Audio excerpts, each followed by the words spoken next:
Brad, thank you again for joining me. It's always a pleasure talking to you. I've said it many times before, and I think your foresight and insight into the market is like no other in the industry. I've been listening to you speak, listening to your analytics, and following for a very long time. And you're right a lot more than you're wrong.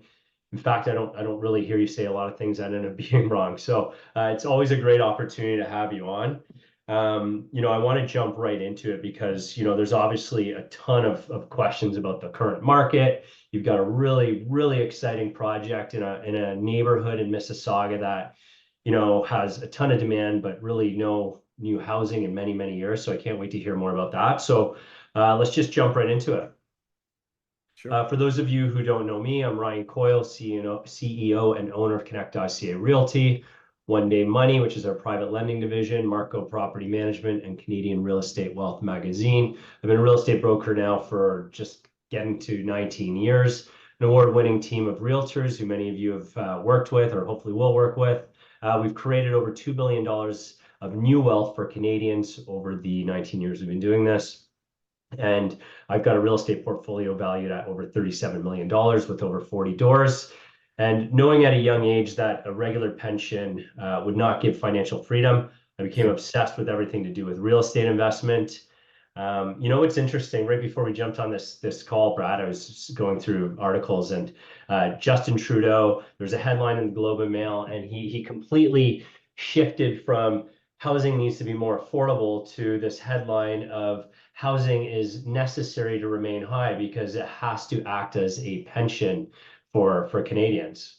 So that's interesting. There's a lot of conflict, I think, with probably that statement and his previous statements. And I'm just passionate. I'm passionate about passing on this knowledge and helping others do the same by making investing in real estate simple.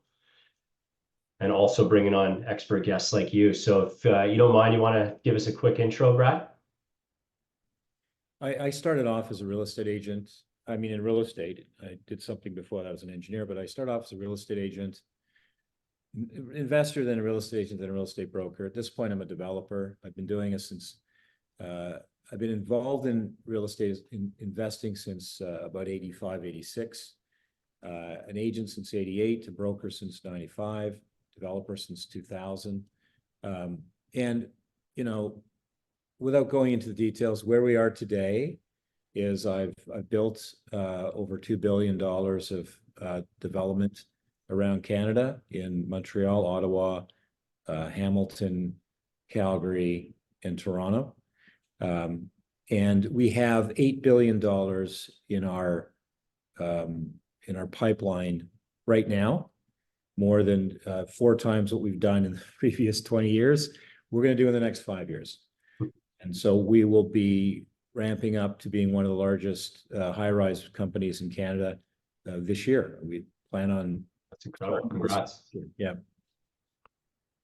And I've invested in many of those projects. So how many units do you have like in the pipeline that haven't launched yet versus how many are currently under construction? So we have 1,200 under construction now, and we have about 8,000 in the pipeline. Wow, it's incredible. Yeah. It's a lot. A lot. All right. So Brad, before we get into Rain, this project that everyone wants to learn more about, I really want to tap into your knowledge and your experience. So I'd love to hear about how you started investing in real estate. And the reason why I think that's really important for all of our viewers is, most of my clients used to be successful real estate investors who were, burnt out owning multi-residential or, just wanted something a little bit more passive and easier. But now it's mom and pop investors, and these are newbie investors who are starting with 1 unit, 2 units, and we've helped them accumulate and build portfolios of 5 or 10 units. So everyone would love to just hear how you got started in that. I know you've got a very large portfolio, so yeah, please feel free. Right. So I left university at 1984, graduated, and I got a job as an engineer, and I was making $21,000 a year. Lived with my parents. I lived with my parents till I was 30, and I did that to save money and get great food, But the first property I bought was a year out of university. I'd saved about $1,500, $1,800, And I bought, along with my three brothers, my older brother, my younger brother, we all pooled together a total of around $5,000. And we bought a townhouse in London, Ontario for 32 or 35,000. Now, we bought it in London, Ontario, because it's the only place we could afford. I mean, we liked London because it was a university there. It was a bit of a city. It was cheap, and the rents were, you know, the cap rate on that thing was like 20. Wow. Wow. We got about $8,200 a year in rent Yeah. for, you know, 35,000. So, you know, we had I don't know, 85% mortgage, and it carried, and we made an extra $200 or $300. So so I couldn't afford a property on my own. I couldn't afford a property to live in myself. I only could afford to do this kind of thing, but I wanted to get my foot in the market. A year later, I sold the property for $55,000. We took our $5,000 we started with, plus our roughly $20,000 profit, and I bought 4 townhouses. And that's how I started. I just, you know, from 1985 or 86 to 1989, I did 20 buy and sell transactions. I accumulated a bit of a net worth. I had a bunch of real estate doors, as you call them. In 1988, in like January or February of 1988, I talked to my real estate agent in London, and I said, "How much did you make just from me this year?" And he said, $72,000. And at that time, I was making like 50 or 60 as an engineer. I'm like, "You made 72,000 from just my transactions." So I'm like, "Okay, I quit." So I quit my job, got my real estate license. The idea was I was just going to sell myself stuff, and I was going to make a salary, and Right. you know, and it was going to be great, right? I was going to do that. And I went to real estate school, and everybody sucked. You know, real estate agents suck, right? They're just not very good at what they do. And so it was easy for me to do Yeah. really. So I did really well. You know, I made, you know, within like year 3, I was making like 750,000 a year in like 1990 in a recession. Yeah. But I was saving money, and then, you know, so in 88, I was a real estate agent. By 95, I quit, and I started my own company, Brad J. Lamb Realty Inc. And, you know, I was making maybe $1 million net a year. And in 96, I started buying condos again. And I'll say this, from 96 to 2005, I probably bought 60 apartments. And I'll tell you, I never could afford them. I mean, I was making lots of money, and I was, you know, I guess wealthy-ish at the time, but I was always overbuying, and I was always stressing myself out about, you know, where am I going to get the money? And so I lived simply. I didn't live with, you know, at the time, like $1 million a year is like 3 million a year. Today, that's a lot of money. I didn't live with a, you know, I had a BMW, but it wasn't like, you know, anything amazing. And I lived in a condo, but it wasn't like, you know, I paid 170,000 for it. Yeah. One of the buildings I sold.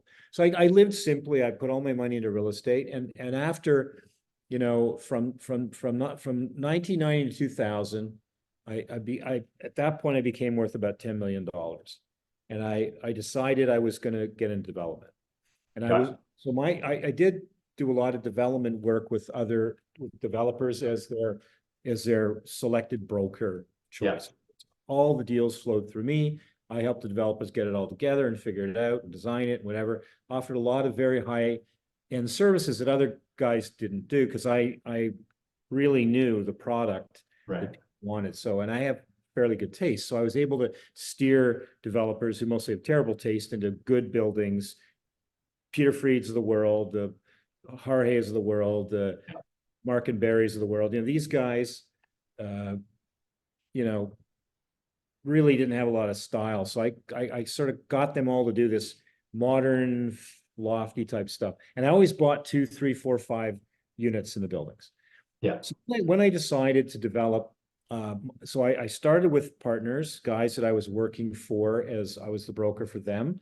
And I would, you know, and I started buying sites and saying, "Hey, I have a site for you, but I want 10, 15% of the deal." And I became a 10, 15% partner, sometimes a third partner. Right. And then I did that for about 10 projects, made a bit of money. You know, the numbers weren't huge. Like, it was like maybe 200, 300, 400 grand a project I was making. Right. But put it together, it becomes something. And I decided to buy a parking lot on like King and Spadina on Oxley. It's a building called Glass. I Yeah. bought it for $4.1 million. It was a lot of money at the time. I sold 7 or 8 condos I owned. I just took that money and I put, $1.5 million, $2 million down on the parking lot, borrowed the rest. And that's how I started being a standalone on my own real estate developer. And from there, I just did, more and more and more and more and more. Yeah. And ultimately, as you figure out you never figure it out, but as you do your best to figure it out, you get better at it. And, hopefully you got more wins than losses. And that's how I am here today with completing, 24 buildings, and we have another 20 on the 20 or 30, I have other land I haven't moved forward. I've just moved forward 20 sites, but Yeah.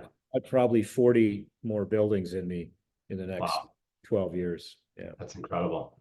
Yeah. Good for you. It's amazing to watch that success. I'm curious about, do you still invest in condos, or are you just focusing on the development side?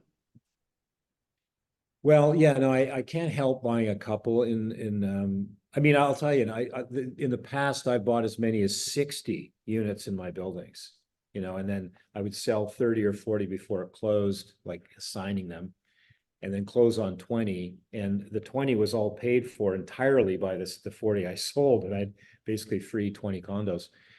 So that, that was a way to make more money as a developer. So I always try to figure out how to do developments so that we're always safe, because it's a super risky thing. So we Yeah. do marketing, we do the sales, we handle all the ads creation, we do all the PDIs, we do all the finishing meetings, we pick finishes.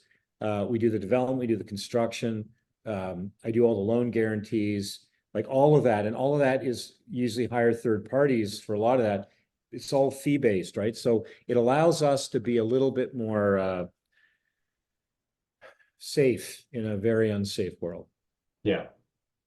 And for someone who's wants to follow in your, footsteps, not necessarily to be a big time developer, because there's a lot of hurdles there, but to build a portfolio and to be able to accumulate wealth that, it's life-changing money. It changed your life. It allowed you to be able to take that massive step from, broker, condo investor to big time developer. So, for a mom and pop investor, what type of advice can you give to someone getting started?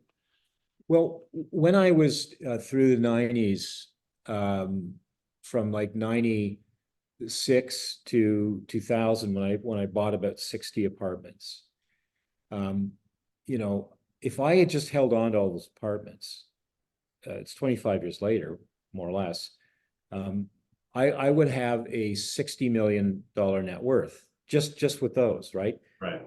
And was it hard to do? Yeah, but I mean, back in those days, the condos were 120, 150, 200,000. So I needed 60 grand a condo. So I needed maybe $2 million, $3 million to do all that. But Right. 25 years later, it's $60 million because the mortgages are all paid off by the tenants, right? Yeah. You take 3 million and you make, 57 million, and you just really cash the checks, and a couple tenants are a pain in the butt, but it wasn't hard. It wasn't like super difficult to do. And I think I think the problem with most people is they just don't, they can't see the forest for the trees, right? Start with one, try a second one, and before you know it, I'll tell you, when I was a broker, just a broker, I had about 100 clients. They still call me. I've given them off to people in the office, but I mean, all people that listen to me. And they end up having anywhere, from that time to now, 6 to 80 units. I have one client that has 80 units. There's no debt on them. And he just lives off the rent. He's fantastic life. Like, he doesn't have to work, right? Yeah. And it sounds daunting and impossible, but I'm going to tell you, for the people that used to follow me very closely through the 90s and early 2000s, that did what I told them to do, bought real estate, they're all extraordinarily wealthy now. They don't have to work, and it wasn't that hard. You have to sacrifice a bit, but it's not that hard. And by the way, you don't have to end up with 60. If you start now and in 25 years you have 6 apartments, you'll be worth 6 or 7 or $8 million with zero debt, because your tenant will pay for all of your mortgage principal over 25 years.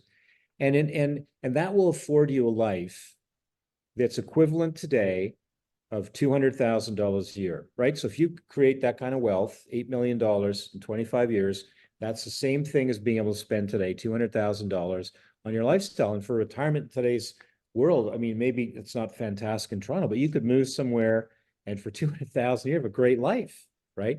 And by the way, that's if you sell all that stuff.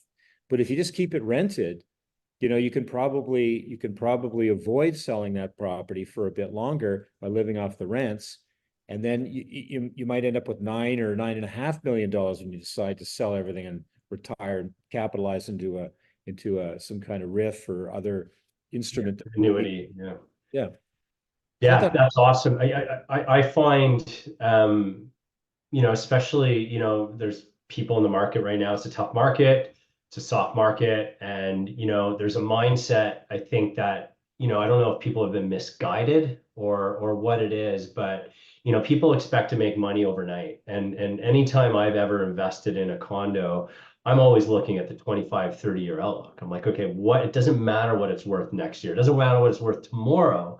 You know, there's obviously nuances to that. There's costs and stuff associated to it. But in terms of the value of the asset, over a long term, it's you know where it's going because there's so much historical data that it's very compelling. It's interesting. I used to pay attention to like in probably the early 2000s, and you'd do that. I think it was the Condo Millionaire like booklet, and I'd look at your returns. I'd be like, 2,500%, 3,000% returns on investments. And, you know, then I started working on my own pro formas and I was investing a lot. And, you know, those are the numbers. That's what you're looking at over 20, you know, 25 years. So the data's there. So I'd love to chat about the market. Like, what are you seeing right now? And, you know, if you want to go macro, micro, Canada, GTA, whatever you want, but I'd just love to get your take on what's going on in the market. There's a lot of noise. There's a lot of confusion. There's a lot of concern.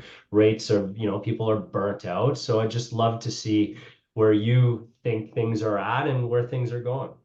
Well, I think the question that people have to ask themselves is, do you want to buy Tesla at $2,000 a share or $175 a share? It's a simple answer. You want to buy at $175 a share. Do you want to buy real estate at $1,000 a foot or $1,500 a foot? 1,000 a foot. So we were selling projects in 2022 for $1,500 a square foot downtown. And you can buy right now a very nice condo in the neighborhoods that we did that for $1,100 a foot. Now, you know, the $1,500 a foot was the anticipation of rising prices. So maybe they were worth $1,350 at the time or $1,325. There's been an 18% drop, maybe in some places a 20% drop in the value of condominiums or real estate throughout the, you know, it's the US, it's Canada. No one's immune to this, right? Yeah. In Japan, there's like, I don't know, 20 million vacant houses. So do you want to buy the condominium at $1,100 a foot, or do you want to buy it at, you know, $1,500 a foot? I think that people get lost and get afraid and get caught up in herd mentalities. Very few people are rich and wealthy and successful. Most people are completely not. Most people live hand to mouth, you know, paycheck to paycheck. And anyone who is in that world can get out of that world if they want to. So right now, it's the single best time over the last 20 years to buy real estate in Toronto. 100%. Tomorrow will be good, but in 3 weeks, it'll be a different environment. And the reason for that is that there's very little bid. There's bid, but very little bid in real estate in Toronto. Like you could buy an office building. You buy a $100 million office building right now for $35 million. That's insane. Now, why isn't it worth $100 million? Because interest rates are high and guys are losing their buildings because interest is the single biggest cost of owning real estate. And when you have high interest rates, you have to figure out how to survive. And so guys sell their stuff to survive, live another day, right? People have lots of assets. It's a great time to buy, and people should buy. What's going to happen, and this is absolutely, I've lived through this 30 some years of real estate. I promise you, When interest rates start to fall, they're going to start to fall probably June 5th. That quarter point will make our phones ring twice as much. Yeah. And in July or August or September, this will be another quarter point. And the phones will ring another 50%. And every extra buyer that adds to the market is an extra bidder for a property. If a property is asking $999.9 and there's one offer, it's going to go for $965. If it's asking $999.9 and there's two offers, it's going to go for $1,020,000. If it's asking $999.9 and there's five offers, it's going for 1.2. So you see, 960 versus 1.2. That's the variance in real estate, 20% over the next 6 months. You will see a 20% rise in real estate over the next 6 months in Toronto.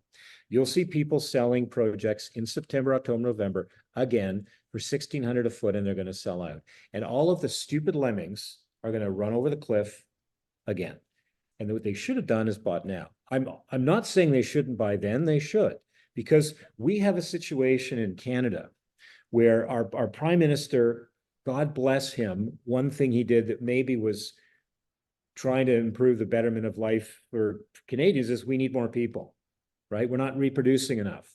Our population is going to shrink. So he brought in a bunch of immigrants, mostly great immigrants. Mostly immigrants are really going to help our economy. Smart people, hardworking people. I love these people. And they're the salt of the earth that are going to take us to the next great thing in Canada. But too many people in the last 5 years by a factor of 2. We have 2 million too many people here. We have a shortage of 4 million homes. It's never going to be made up, and it'll take 25 years to fix that problem. So for the next 25 years, real estate's going to be the hot ticket. Everyone's going to talk about. You'll hear every prime minister complain that housing's too expensive. They'll flip-flop just like he did, just like you talked about, where, well, it's actually your retirement fund. Before it was like, real estate's not in a retirement fund. What are you talking about, right? Now it is. Of course it is, because the average net worth of a tenant is, guess what? $24,000. The average net worth of a property owner is $700,000. A 35 times, which is 3,500% more net worth if you own your home versus if you rent your home. Why would you ever be a tenant if you don't have to be? Some people have to be, that's okay. But if you can avoid being a tenant, if you can make changes in your life to not be a tenant and be a landlord and be an owner of your own property, why wouldn't you do it? And now is a great time to get in, because it's only going to get more expensive going forward. Yeah, I couldn't agree with you more. And I think on top of that, so there's obviously the market has been soft, and I totally agree with you for all those reasons. I believe it will pick up and pick up fast.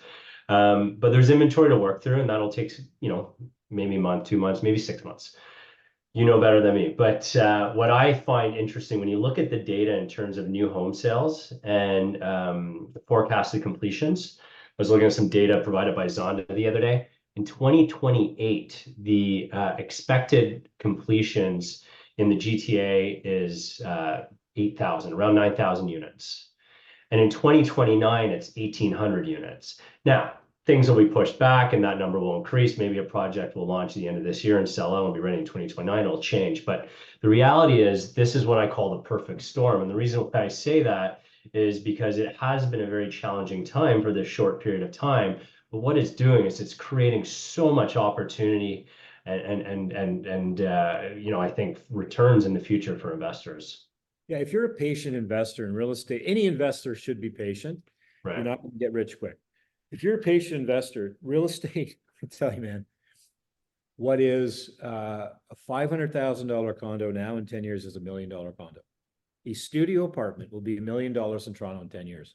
I promise you, it will be. And I'm going to tell you why. I know, I build them. I know exactly what it costs me to build a condo. And I'm going to tell you, it doesn't get cheaper building to building.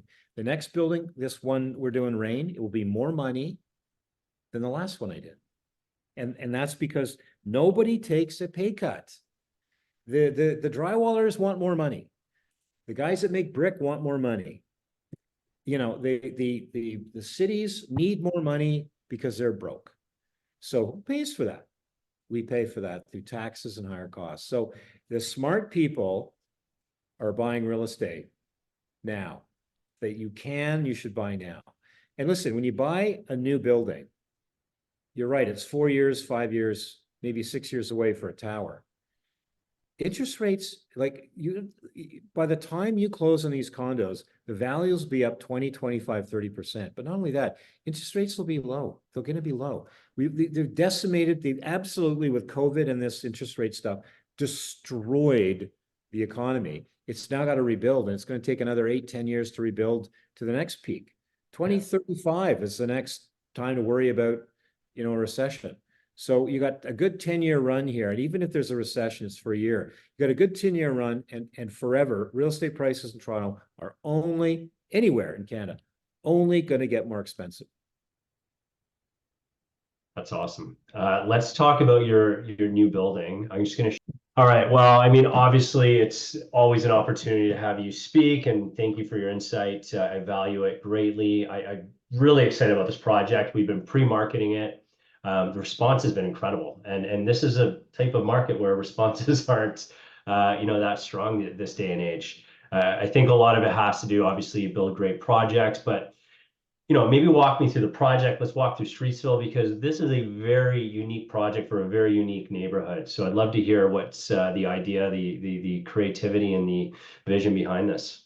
Yeah, well, I picked this one to go first in this market because this is the one that's going to succeed, and in the next 6 months, others will. But the reason why this will succeed is nothing to do with listen, it's a fantastic building. It's one of our nicest buildings from a design standpoint. Architecturally, very modern, very nice, fits into the neighborhood. It's a mid-rise, phenomenal facilities.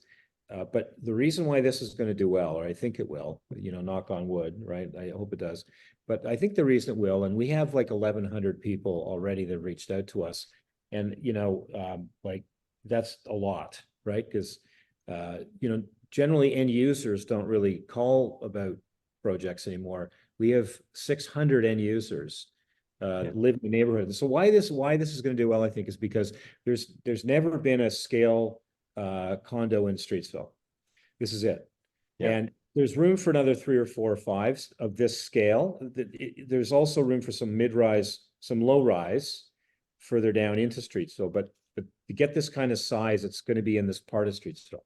So Streetsville is the village in Mississauga. And if you live there, you never want to leave. Right. Yeah. People love it. It's a wonderful, low-key, slower lifestyle, similar to when you see movies of small-time American or Canadian life, it just seems very, romantic and nice to stroll the local cafes and the bars and the restaurants and the stores, and everybody knows everybody. It's very safe, and it just feels comfortable. Like, what's great about this is you're like 5 minutes from the highway. You're 5 minutes from the GO train. You got transit. You can go anywhere on your bike. You can walk anywhere. You're in the modern world with this building. Yeah. But you're in this old city named after this guy's street that got 1,000 acres granted to him, and he built a town here. And it's the only town like it. Yeah, it's incredibly unique. It's like a city within a city. And yeah. First time I went here years ago, I was like, what is this like? What county is this? Like, what little town is this? And then I learned it's just like a part of Mississauga. It's nestled on the Credit River. I mean, the guys who work for me used to, inner tube down the Credit River. They go into Streetsville on their bikes, and you can still do that, but you can kayak. There's so many parks and recreational opportunities. So I think what's really unique and why this building will do well right now is that we're going to have a very high number of people wanting to live in the building, not just investors. Yeah. And I expect that. We expect a lot of people in Streetsville to buy here. We're participating in the Bread and Honey Festival this weekend, and huge interest. People want to write deals right now. There's probably 150 people who want to buy units right now. Yeah. They're bugging us. We're holding off on that. But investors, why is it great for investors? Well, you want to invest in a place people want to live. If you want to live in if you have $2,000 a month to spend on an apartment for rent, you ain't living in Streetsville unless you live here, because we have some smaller apartments for younger people here. It's a mixed community of some studios, some ones, mostly studios 1 and dens 2s, right? And they're phenomenal, clean, beautiful layouts. And I think that what's great is investors can make this work. Like, you're going to be able to buy these and rent them and make money. And that's hard to do in Toronto or in the environs. So that's great for investors. We Yeah. expect you to do that. I think you're going to find a lot of investors want to be here. Now, facility wise, I've never really pulled out all the guns, right? So we have phenomenal pool. We have a phenomenal sky lounge connected to the pool. We have like a great Pilates room, a yoga room. The fitness room has a track in it. It's fantastic. The lobby looks stunning. It's 2-story lobby. You know, I took a picture of an Edition hotel I liked. I said, that's what I want. Yeah. The interior of this building is going to look like an Edition hotel, a naturey, California breezy. That's what this is going to feel Really like. nice. Hallways are, we're going to show you the hallways. They'll come out, but the beautiful hallways, like the best we've ever done. This is a 5-star high-end building with mid-end pricing. And because it's 350,000 square feet, it can carry the cost of all these great amenities. Yeah. For everybody if they want to buy it. Yeah, you said a really key thing, and there's few projects where you get interest from local residents. It's mainly investors. I mean, 95% of buyers are typically investors. And when I saw this, the renderings and started learning about it, I told my team, I'm like, majority of buyers are going to be end users, people that are familiar with the neighborhood. And as an investor, me as an investor investing in here, that is a very, very good sign because you're getting demand from people that are already in the neighborhood. And that's always very telling. So we're excited for this project. It's going to be launching any day now. And anything else that you can tell us about the building or in terms of key dates, Brad? We're going to release all of the floor plans and all of the assets, I guess as you guys call them, on Monday after the Bread and Honey Festival. And we will be, you'll be able to send in your requests for units. We're going to write the units probably around the 16th. Okay. But we're going to collect them all and assign them and see what we have. And I agree. I think we're going to be at least 50% are occupied, which means the building will be, it's a nice building, but it means be well managed because people who live there care, people that own it really care about their common elements, right? Yeah. Awesome. Well, I appreciate your time. You got a building to build, many buildings to build. So thanks for your time, Brad. I always appreciate it. And I look forward to working with you on this project. You're welcome. Good luck.